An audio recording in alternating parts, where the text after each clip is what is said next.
महिलाओं के साथ इस तरह का व्यवहार करने वाले लोगों के को किसी भी प्रकार से नहीं बख्शा जाना चाहिए। क्या कर लेंगे, इस तरह के मानसिकता को भाजपा और जदयू की सरकार जब से आई है या हवा मिलने का काम किया है। और रही बात परमेश्वर मुखिया की, तो पूरा राज्य और देश जानता है कि परमेश्वर मुखिया कौन है। ये पहली बात तो समझिए कि बिहार में जो जाति जनगणना हुआ है, सारिका पासवान को लेकर बिहार में कई तरह की चर्चाएं चल रहा है, कैसे देखते हैं निशांत जी आप? देखिए, उस नेत्री के लिए जिस प्रकार के शब्दों का इस्तेमाल किया गया या किसी भी सब समाज के लिए बेहद शर्मनाक है, निंदनीय है।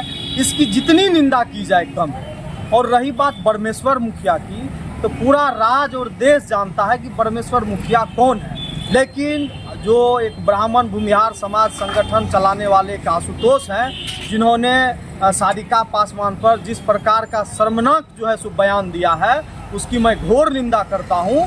और बिहार सरकार से मांग करता हूं, उन पर मुकदमा दर्ज होना चाहिए। उन्होंने बिहार के बेटी का समाज में, एक बेहतर समाज में, किसी भी समाज में महिलाओं के साथ इस तरह का व्यवहार करने वाले लोगों के को किसी भी प्रकार से नहीं बख्शा जाना चाहिए। सारिका पासवान ने आपत्ति दर्ज कराई है। बिल्कुल, उन्होंने अनुसूचित जाति आयोग में जाकर के इसकी सूचना दी है और वहाँ पर जो कार्रवाई होगी, हम लोग मांग करते हैं अनुसूचित जाति आयोग से कि वहाँ से मुकम्मल जो है सो जवाब मिले, कार्रवाई मिले। चूँकि यह एक मामूली घटना नहीं है, केवल यह महिला पर आरोप नहीं, एक जातिवादी मानसिकता के तहत, एक ब्राह्मणवादी मानसिकता के तहत उनके नज़र में यह है कि जो है सो यह दलित परिवार से आता है, क्या कर लेंगे। इस तरह के मानसिकता को भाजपा और जदयू की सरकार जब से आई है या हवा मिलने का काम किया है, ऐसे मानसिकता के लोगों को बल मिला है आरएसएस भाजपा के हाथों।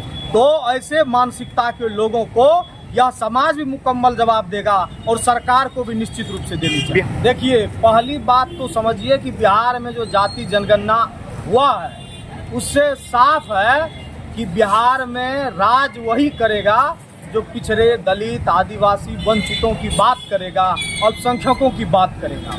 हमारी हिस्सेदार, हमारी जनसंख्या अधिक है, तो जो हमारा अपमान करेगा, हमारे माँ बहनों का अपमान करेगा, उनकी बिहार में, इस देश में कहीं खैर बचने वाली नहीं है।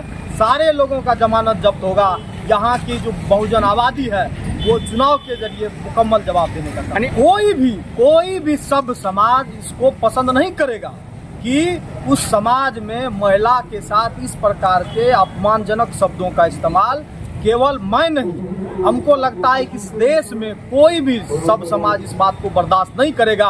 और खुद मैं उस बयान देने वाले से पूछना चाहता हूं कि अगर उसके माँ, बहन, बेटी के साथ अगर इस तरह के शब्दों का इस्तेमाल किया जाएगा, उनको कैसा लगेगा।